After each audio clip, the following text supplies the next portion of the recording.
Your Prince of Mind-Blowing Comedy is back. Langsung aja lah ya, nggak usah basa-basi.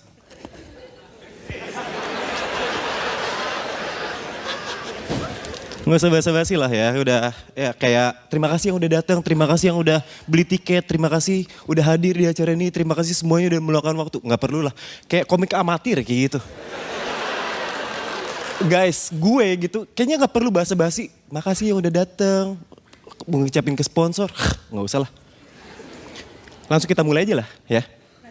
Nggak usah basa-basi, kayak bukan gua gitu kan. Kalau misalnya basa-basi, apa kabar semuanya? Hei, apa kabar semua? Enggak. Terima kasih yang udah datang teman-teman ke acara gua. Seneng ya ngeliat orang ketawa, gua stand up, kalian ketawa, ada energi gitu. Ternyata gua kangen loh stand up kayak gini.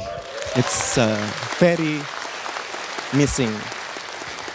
Karena setahun hiatus gak melakukan apa yang lu suka, itu kayak bosen, kayak ada yang kurang. Kayak lu ngeliat Deddy Corbuzier, udah, lu ngeliat dia doang, udah. PA.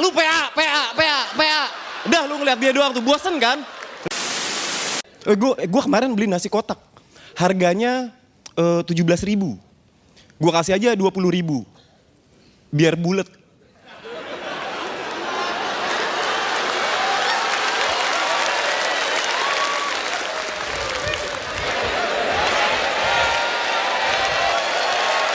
Seneng loh.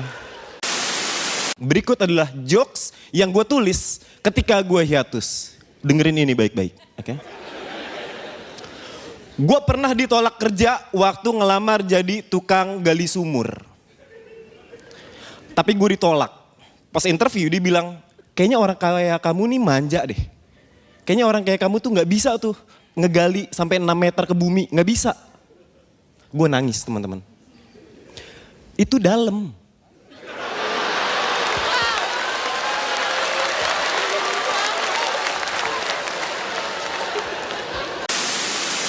...2013 sampai 2023, 10 tahun gue berkarir dan banyak yang bilang katanya 2023 adalah puncak tertinggi karir gue dalam dunia stand up dan entertainment. Makanya ketika gue memutuskan untuk hiatus, gue posting di semua sosial media gue akan hiatus 2024, orang banyak yang kaget. Kayak, astagfirullah, ada hiatus.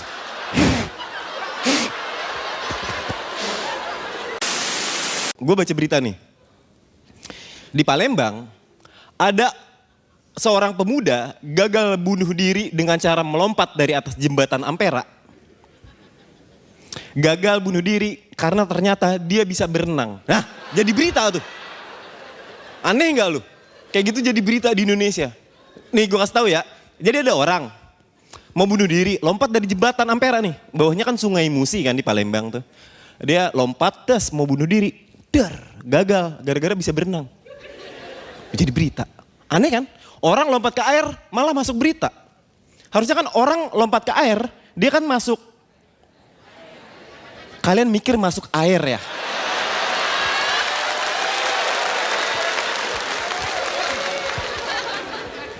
Iya, jokes Frimawan sekarang kayak gitu. Udah gue hiatus gak mikirin jokes. Udah begitu aja dah. Udah masuk air, udah gitu aja. Ngapain gue mikirin komedi jenius apa? Udah capek.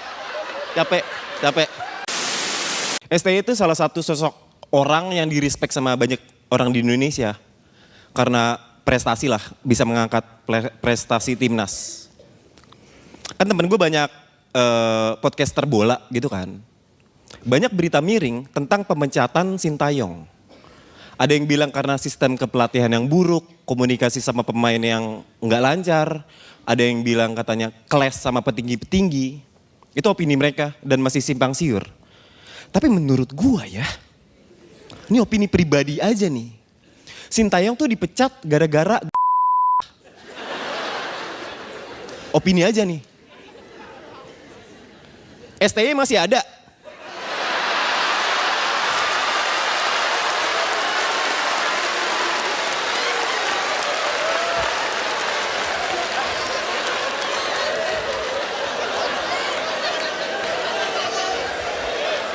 STY masih ada, STY masih ada, STY. Masih. Yoko Ono didol goblok. Gitu. Kayaknya opini aja ini mah opini aja. Sir Isaac Newton menemukan teori gravitasi ketika dia duduk di bawah pohon apel, terus apel jatuh. Dan dia penasaran, kenapa apel jatuh ya? Teori gravitasi. Coba Newton gak penasaran. Tapi penakut.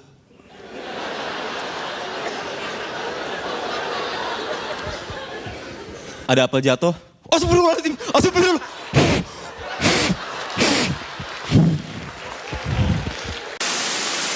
Alva Edison menemukan lampu karena dia pasti penasaran. Ada satu momen Thomas Alva Edison malam-malam gelap gitu kan. Dia kayak, kok malam gelap ya? Makanya mas, jangan merem. Enggak kok, udah buka mata kok. Ternyata emang gelap. Besoknya begitu lagi. Kok malam gelap ya? Makanya mas, jangan merem. Enggak, emang gelap ini. Dibohongin lagi sama temannya.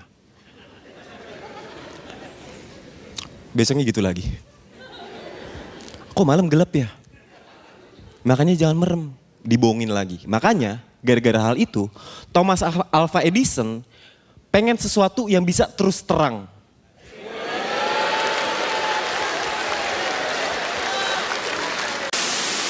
Mereka itu bisa kerja dari jam 8 pagi, pulang jam 5 sore, besoknya begitu lagi, kadang-kadang stres. Tapi mereka harus kerja, kayak hidupnya kerja mulu. Kayak kerja rodi. Pas gue sampai Jepang, gue baru tahu kenapa orang Jepang workaholic. Karena ternyata di Jepang itu masih zaman Jepang. Iya kan? Indonesia kan udah merdeka kan? Wah Jepang ternyata masih zaman Jepang ya, ternyata. Oh pantesan kayak Romusa lu semua lu. Masih zaman Jepang. Berbekal rasa penasaran terhadap Jepang. Itu yang bikin gue penasaran gimana kalau Eropa ya. Makanya Januari tahun 2024 kemarin gue berangkat ke Eropa. Nah gue suka nih. Waktu gue bilang gue berangkat ke Eropa, kalian diem aja. Berarti gue udah pantes. Iya kan? Kalau gak pantes kan biasanya kemarin gue ke Eropa, wih, kayak gitu biasanya kayak gitu kan, tapi diem aja, udah pantas gue, berarti udah pantas. Mas siapa tadi namanya? Mas Wawan pernah ke Eropa gak mas? Apa? Pernah ke Eropa? Baru pengen? Oh. Bekasi pernah Bekasi? Blok M pernah Blok M? Pernah? Wih. Wih, keren dia nih pernah ke Blok M. Gue ke Eropa.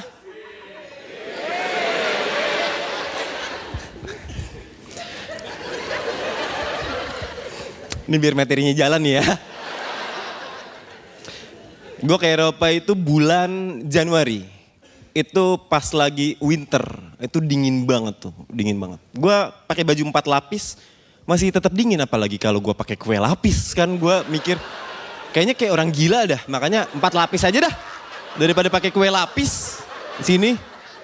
Udah pakai baju 4 lapis. Itu masih dingin, sumpah dingin banget. Gue liat handphone suhunya itu minus 9 derajat. Suhu minus 9 kayak gue mikir aduh goblok amat ini suhu. Kok bisa minus 9 ya? Kita aja dapat 3 aja goblok ya ini. Suhu minus 9. Katanya suhu, ternyata cupu. Goblok. Minus 9.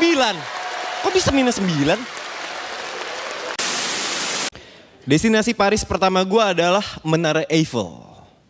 Gue suka Menara Eiffel karena dari kecil gue suka baca buku tentang penemuan-penemuan, tentang 7 keajaiban dunia. Ini ngeliat langsung Menara Eiffel kayak ih gila keren banget ya Menara Eiffel gitu. Jangan dibandingin sama Menara ya jangan. Soalnya itu nggak Eiffel to Eiffel. Jadi gue ngeliat langsung oh ini Menara Eiffel. Gue dulu biasanya cuma ngeliat dari gantungan kunci doang tuh Menara Eiffel. gantungan kunci ini ngeliat langsung. Ada sesuatu yang terharu, tapi gue susah mengungkapkannya dalam kata-kata. Kalau orang Perancis bilangnya tuh je ne sais quoi. Sesuatu yang menakjubkan tapi nggak bisa berkata-kata gitu. Kayak je ne sais quoi. Mungkin di Islam tuh kayak subhanallah lah. Ada rasa kayak nggak bisa diungkapin dengan kata-kata subhanallah. Makanya mungkin kalau misalnya ibu-ibu pengajian ngeliat itu subhanallah. Gantungan kunci Nabi Adam. Karena itu, wah subhanallah. Pelan-pelan Pak Supir, pelan-pelan Pak Supir. Gantungan kunci Nabi Adam, gantungan kunci Nabi Adam. Kayak dikasih tahu dulu sama teman gue, daging ayam tuh enaknya digoreng atau dibakar tahu. Pas gue denger itu, mana mau gue telan mentah-mentah. Skeptis. Abis itu dia nanya pertanyaan yang menurut gue privacy ya. Dia nanya, Bang Indra rumahnya di mana bang? Privacy kan? Nggak gue jawab tuh. Bang rumahnya di mana bang? Tetap nggak gue jawab. Sombong lu bang, mentang-mentang artis. Kok mentang-mentang artis sombong? Terus dia pergi. Gue sombong cuma gara-gara gue nggak jawab, dia tanya rumah gue di mana. Harusnya ya, kalau dia ngaku, dia ngefans banget sama gue, dan dia nanya rumah gue di mana, kemudian gue nggak jawab, harusnya dia tahu kalau di situ itu kediaman gue.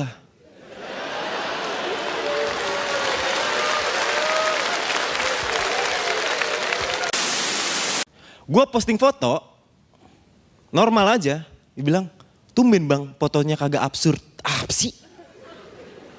Lagi jalan misalnya gue video atau apa pakai baju, tumben bang bajunya nggak absurd, tumben bang. Capek gue.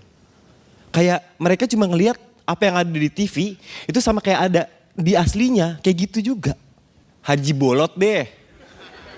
Emang beneran haji? Apa? Apa? Apa? Apa? Apa? Apa? Apa? Apa? Dan ternyata bukan cuma gue doang. Rigen juga mengalami hal yang sama. Ditanya, Bang Indra mana Bang Rigen? Bang Indra mana? Bang Indra mana? Masalahnya, Indra yang sama Rigen bukan cuma gue doang. Ada juga Indra Jegel, ya kan? Jadi suka di make sure dulu, Bang Indra mana? Indra Jegel apa Indra Frimawan? Nih beneran ya, jangan nanya kayak gitu ke Rigen dah. Pernah ada orang yang ditonjokin loh. Sumpah, ada yang ditonjokin. Gara-gara nanya itu, nih gue ceritain ya. Jadi lagi di mall, Rigen mungkin capek kali ya habis kelar syuting. Ada yang nanya, Bang Rigen, Bang Indranya mana? Rigen masih baik tuh, Indra yang mana? Yang Jegel apa yang Frimawan? Oh yang Jegel lah bang, yang Frimawan kan gua. Tonjok ya.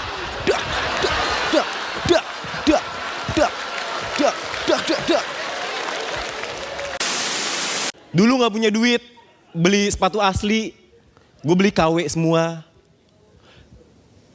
Gue pernah beli sepatu New Balance, KW, harga 30.000. Iya, New Balance harga 30.000 KW, pas gue pakai nggak balance. Jadi, wih,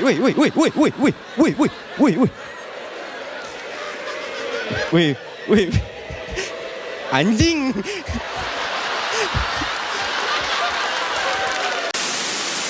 Weh. Terima kasih semuanya, selamat malam.